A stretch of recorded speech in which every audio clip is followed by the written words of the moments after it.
Jaziz versus Prince Kassad. I am Kassad. And another who stood against me falls. And so it will be for you, General. No warning, no mercy. You still have time to flee with your life, General. I'm not very worried about this challenge. The stealth general's pretty powerful, but the artificial intelligence just doesn't know how to play as him. Well, maybe in skirmish mode they can get a few things done, but once you tech up, there's really not that much you can do to stop you.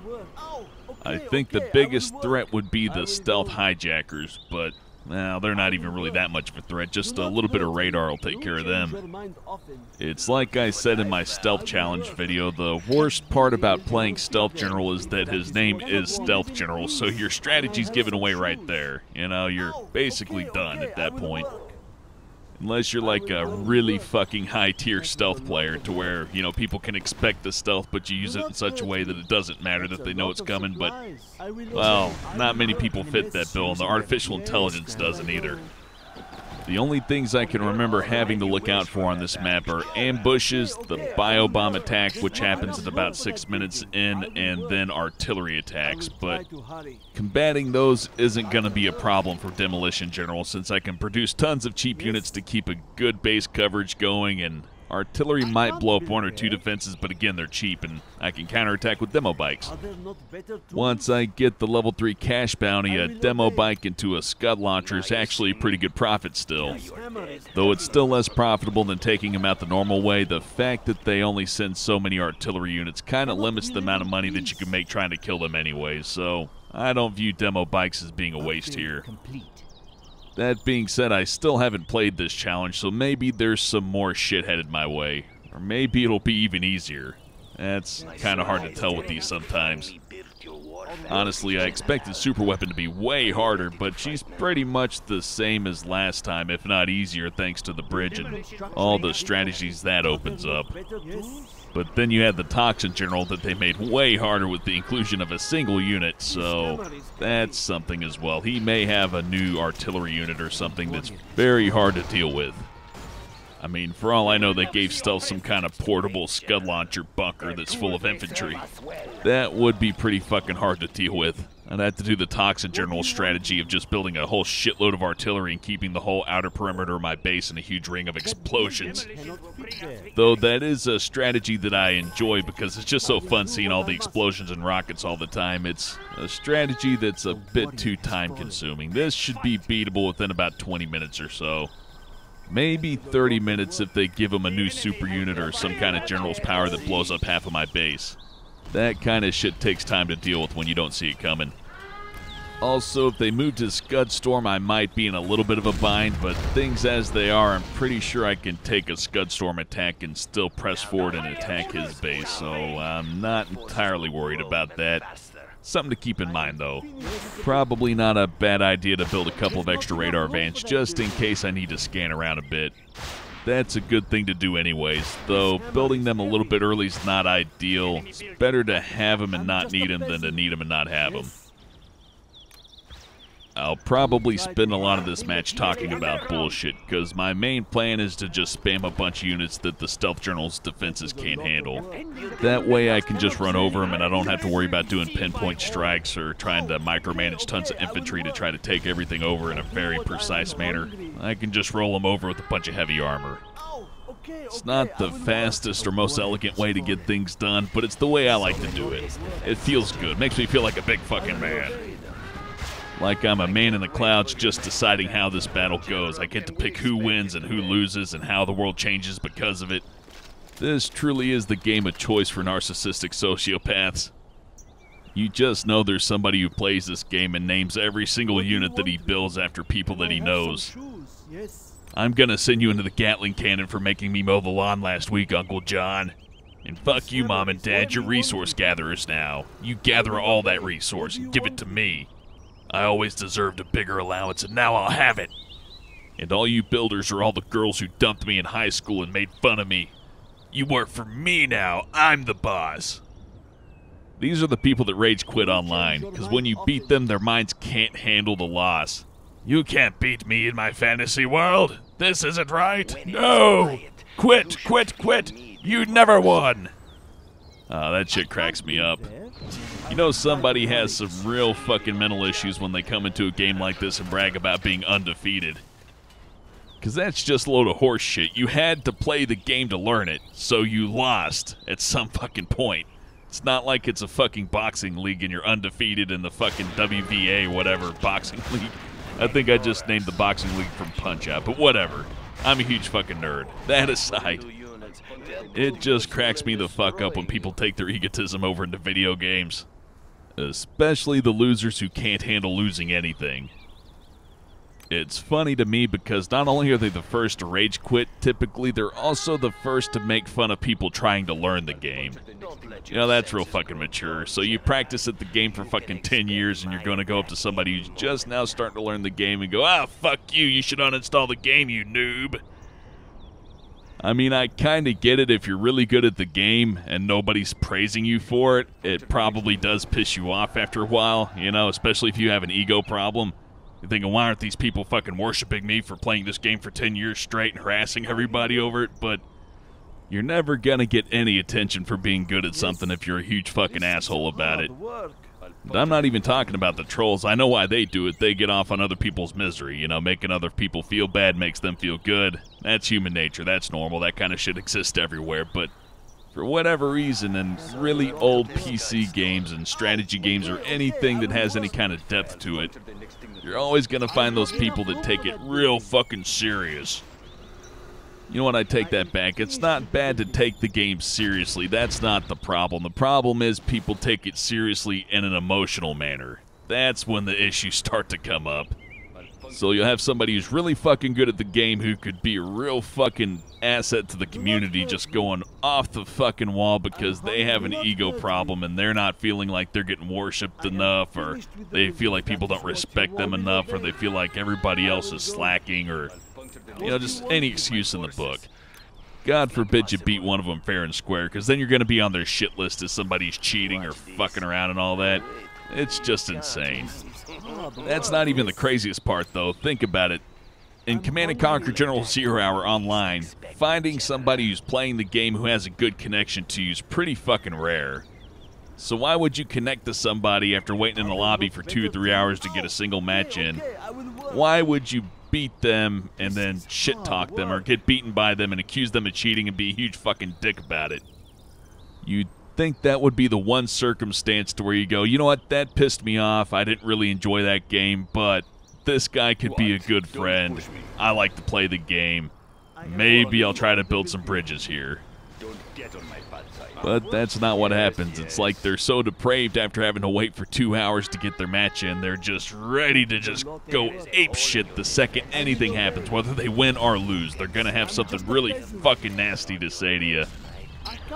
Not that you don't run across that kind of shit on Xbox Live. In fact, you run across it way more frequently, and that's kind of my point. Why would you alienate people on a game to where there's so few fucking players? It's not even something rational like booting somebody out of a lobby who's not good enough to play. You know, that sucks that you got to do that. It's not the nicest thing in the world to do, but hey, you want to get your game in, and having that player who sucks kind of throws the balance off. I can get that. That's totally fucking rational. I'm talking about the people that are really fucking militant about it. You know, the kind of people that would not only kick you out for trying to play as a new general that you don't know much about, but in addition to that, sending you a bunch of personal messages telling you about how much of a fucking asshole you are, blah, blah, blah, blah, blah. You know, that's a nice way to put it. Asshole's probably one of the more clean words that they use. It's not like a bunch of racial slurs really hurt my feelings or anything like that. It just depresses me that you gotta share a very small community with certain people that are real fucking assholes. Like, I mean, I'm sure they're okay in person, and it's just something that when they get on the computer, they have to get out their aggression, and it's some kind of release for them. You know, it's mentally healthy for them to do that in an ironic kind of way, but I don't know. I wouldn't want to meet any of those motherfuckers. I just imagine what it would be like if you got a bunch of these people together to do a tournament like in the fighting game community. You know, they're pretty rational over there. The worst thing you see over there is maybe somebody will break a controller, maybe once in a blue moon a fight will break out. But if you had a huge LAN tournament for an RTS game like Zero Hour or any other kind of cult RTS game, a huge freakout's fucking inevitable. Somebody will lose, their feelings will be hurt, and then they'll have to face everybody, and they won't be able to hide behind the computer monitor, and it'll just be a huge fucking sensory overload disaster, you know? Someone would get strangled to death with a mouse and keyboard. Oh, well, everything's wireless these days. I guess they'd have to get an HDMI cable or something. That would actually work pretty good for that. In fact, I'm pretty sure that kind of shit happens over League of Legends and Dota 2 all the time. I mean, those fuckers wear NASCAR jackets to their fucking games. Of course they're going to take it too seriously. And again, not too serious in a gameplay type of manner, but too serious in a, oh my god, I can't fucking lose kind of manner. Though I'd be lying if I said I didn't get some kind of entertainment out of people freaking out over video games like that. There's several people on YouTube I follow just to see them freak the fuck out about Sonic the Hedgehog. That shit is fucking hilarious. It's never something rational either, you know? It's not like somebody saying, hey, this one game in the series wasn't that good. You know, that's kind of reasonable, but it's something stupid like Sonic's arms not being the right color, or the art style in the sequel's not faithful to the original art style by the creator, and this isn't a real game in the series. That kind of shit comes from people who don't really enjoy the games at all. I think they're more fans of being fans. They want to be the ultimate fan, so if their taste isn't very particular, and if they're not insulting certain good games just to make it seem like they have the best taste, then nobody's gonna believe them when they talk about their favorite Sonic game or whatever the fuck game they're playing. It's all alien to me. I've never been a fan of something to the point to where I felt like I had to be the #1 super fan. I think that kind of shit should be classified as some kind of mental disorder, because that's not healthy at all. If video games are causing you genuine fucking rage, like you just can't fucking handle it, and fuck everybody who plays the game, and fuck the people who made the game, and fuck the publishers, and blah, blah, blah, maybe you should just take up knitting or something, or, you know, go take a jog outside. Anyhow, I think I went off a little bit too long on that topic, so it's a good time to start focusing on the game again, I think. Once that Scud Storm's destroyed, I'm gonna focus on getting a few units together to try to attack his base a little bit. Not to try to take him out, because attacking him head-on when you can use a sneak attack tunnel is just stupid. The idea I have right now is to try to blow up a couple of things here and there to boost my general's points up so I can get that sneak attack tunnel real early. Well, I guess right now it's not technically early, but early in the sense that I need to have it ready for the next Scud Storm volley. I should be able to tunnel in after the second strike without much resistance. That's one of the things I really like about the Demolition General's Scud Storm, in that it doesn't leave behind any toxins, so it works really well with the sneak attack tunnel. Although on this particular mission, the AI is not going to be able to really handle either one. It's just something that saves me a couple of minutes, so I appreciate it. Though, thinking about it, all the strategies I use in challenge mode don't apply to skirmish, and they most definitely don't apply to online fights either. Sitting back with minimal defense and building up super weapons is a surefire way to get your ass kicked. Shit, at this rate I'll be level 5 before I can even mount an attack. Which is convenient, but it makes me feel like I'm slipping up a bit here. I should be able to beat this a lot more quickly. It's probably not the most difficult thing in the world to get to level 5 before that first Scud Storm's ready, but I dropped the ball on that one. Not the biggest delay, but it did add about 5 minutes to this. Thinking about it, even if I had that strategy set up properly, I wouldn't have enough units to invade right now, so I'd also have to do something to my economy to boost it as well, and I'm just not fast enough at this game to expand on this level to get more resources. It's just not worth the effort for my skill level, I suppose. At least, I could see myself getting those resources, but not being able to use them in enough time, and all the time and money I'd spent getting the resources would probably make the whole entire thing inefficient.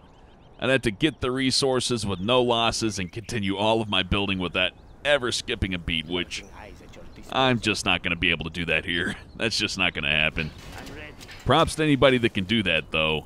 Double props if they can do that without the super weapons, because, yeah, that's a little bit of a crutch that I use still. I guess the way that I see it, if I can't beat it quickly without the super weapons, then there's no point in taking out the super weapons, because then it's just a 40-minute video of me struggling the entire time, which, I don't know, could be entertaining to watch, but I have a feeling my commentary would run just a little bit dry.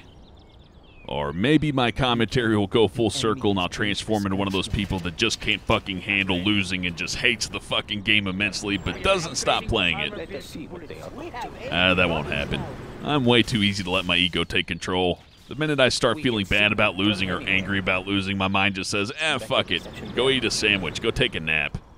It's really just too much work to establish any kind of superiority. Especially on the internet to where a lot of that shit's documented. Really don't want to be remembered as that guy who freaked the fuck out and had a mental breakdown after losing a video game. Ah, shit, I forgot there's cash crates on this map. That would have helped me out earlier. Could have saved me a couple of minutes of resource gathering, but oh well. You'd think after all this time I'd have these maps committed to memory, but nope. Still, it keeps things a little bit fresh. At least I don't always know what's going to happen. Though if I did, I could probably shave about 10 minutes off of each of these challenge videos.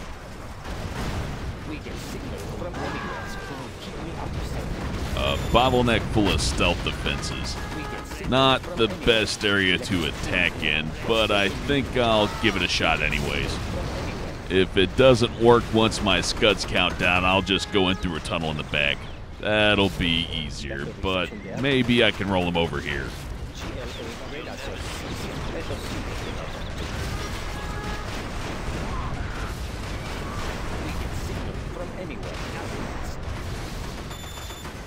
Fuck.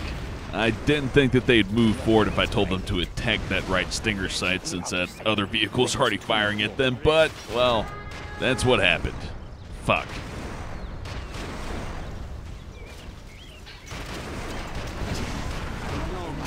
Using the GPS scrambler, just as we planned. I'm ready.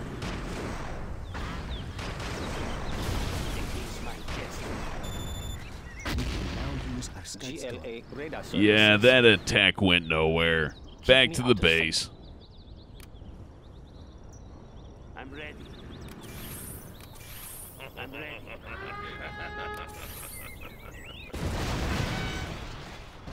Strange that he doesn't really attack my frontline defenses. A couple of technicals tried and a few rocket buggies tried, but he's not using that artillery at all. In fact, I don't think I've actually seen one of those launch yet. I'm pretty sure that's a bug anyways, because why would they put those machine gun turrets for you to garrison if the enemy's not going to attack that area ever? It doesn't make any sense. Where shall we strike? I'm ready. Oh well, doesn't matter anymore. Just gotta scud storm this area, pop out a tunnel, clean them out from this side, then take out that base to the southwest. While it's not necessary to use a sneak attack tunnel, it does make this assault a little bit easier since you don't have to deal with all the remote bombs and all that other shit. By the time I reach them, all their production facilities should be destroyed, so it'll be a lot easier to handle them.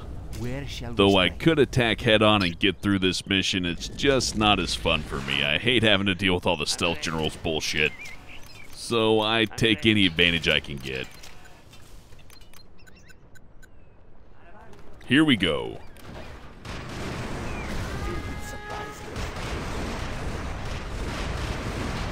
Oh nice, those palace missiles are being blocked. That's pretty lucky.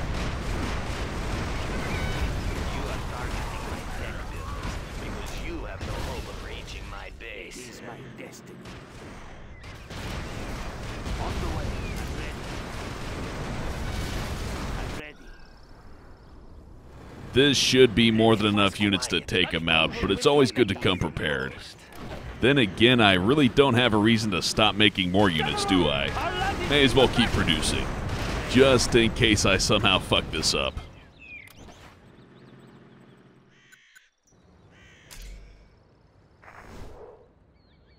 Alright, the gang's all here. Time to tear some shit up.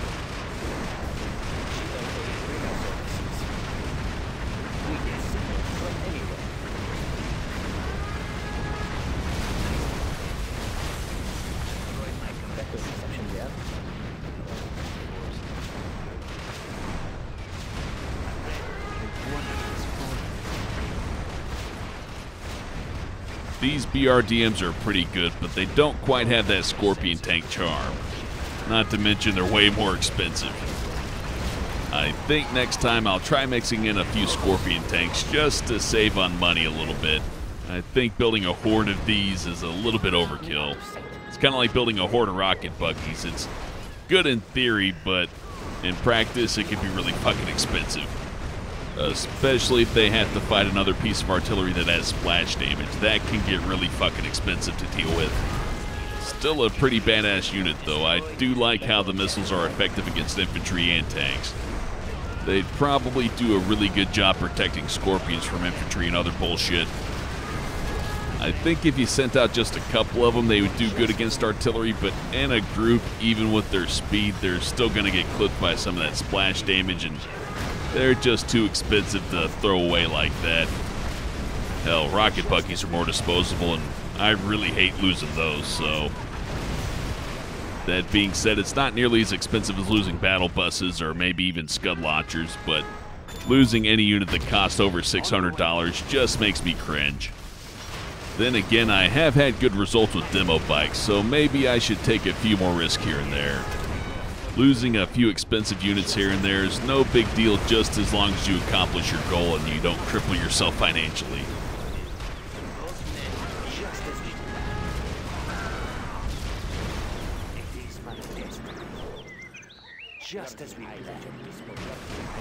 Let's see if I can make it back to my base without getting blown up by one of these things.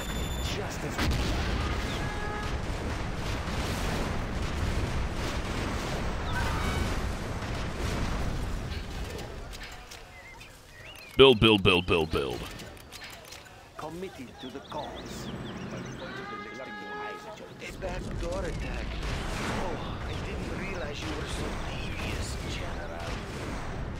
He just taunted me over his own sneak attack tunnel. That's pretty fucking weird. Still, the worst is yet to come, because I'm gonna have to actually modify some of the game files just to get past the Laser General challenge on this. Thanks to Dementia Ravenmane for the heads up, apparently there's a small glitch in the game files. The problem is Mission 6 is the Laser General battle, and when you beat Mission 6, it redirects you back to Mission 6. So once you get to Laser General, it's just a fucking loop, unless you go into the game files and fix it and set it to go to Mission 7 after you beat it, in which case you can continue the challenge and finish the game. That's a pretty big oversight if you ask me.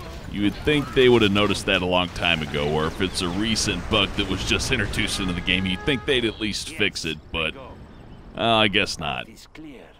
Can't complain too hard since they made this for free and they're just having fun with it, but that's a huge fucking bug. Where shall we strike? I'm ready. Committed to the cause.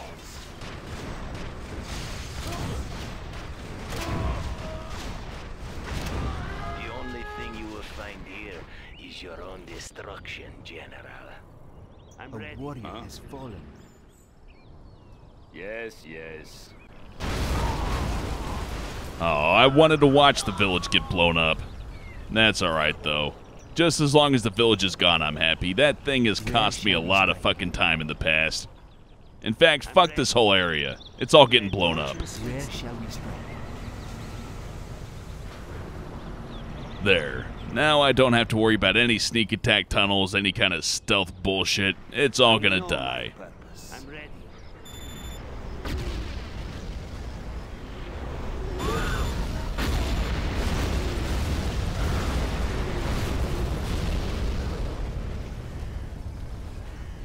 We will strike like the snake, unseen and deadly. I go. I'm ready. Let's get this over with. I'm ready.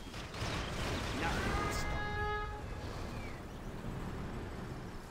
I really doubt that they're going to be able to stop this, though it would make for a good video if they could. I'm ready. The path is clear to the cause.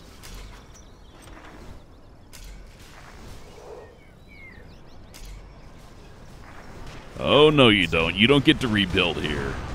Though it's impressive how quickly you can actually do that, I'm still not going to let it happen.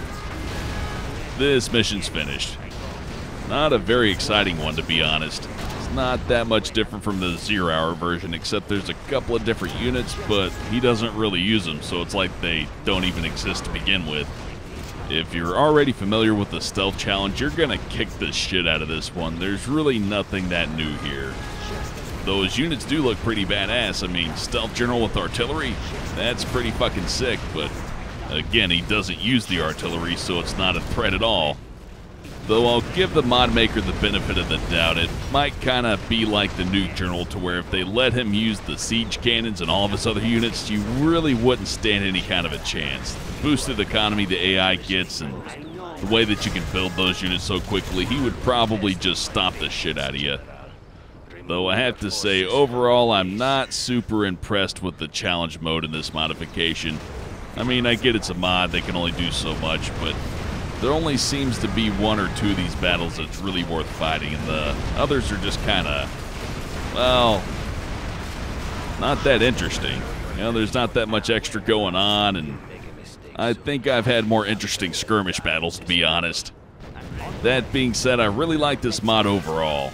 I just always want more, you know? Maybe it's my fault. Maybe my expectations are a little bit too high. I mean, like I said, it's not like they're being paid to make this or anything like that. But some of those glitches are pretty fucking big, so you know, you got to keep that in mind too. Just because something was done for free doesn't mean that it's immune to criticism. I think it's better to address these problems rather than to pretend they don't exist just because somebody made it for free, you know? If something's broken, it's broken. It doesn't matter if it's free or if you paid $100 for it. At the end of the day, if something don't work, it just doesn't work. That being said, I love plenty of games that are super fucking broken, like Twisted Metal 2, Marvel vs. Capcom. I could name hundreds of them. So just because something's a little bit broken doesn't mean I hate the game entirely, but yeah, I will point out parts where it's fucked up. My men will not accept this defeat from their leader, General. You have signed my death warrant with your superior tactics.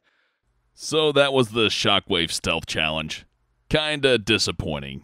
Not much to it, really. If you've beaten the 0 hour Stealth Challenge, you've beaten this one. It's the same thing for the most part. Not that it's a bad thing necessarily, but it would have been nice if they added an extra script here or there. You know, just something to shake it up a bit. Instead, it's literally just the Stealth General Challenge. Then again, maybe I fucked it up. Maybe if I put my defensive towers in a different position, they'll attack them properly, but they didn't do that here, and I don't feel like doing this challenge a second time just to figure that out, so I'm just going to end it here. So that's all for now. Thanks for watching, and I'll see you again soon.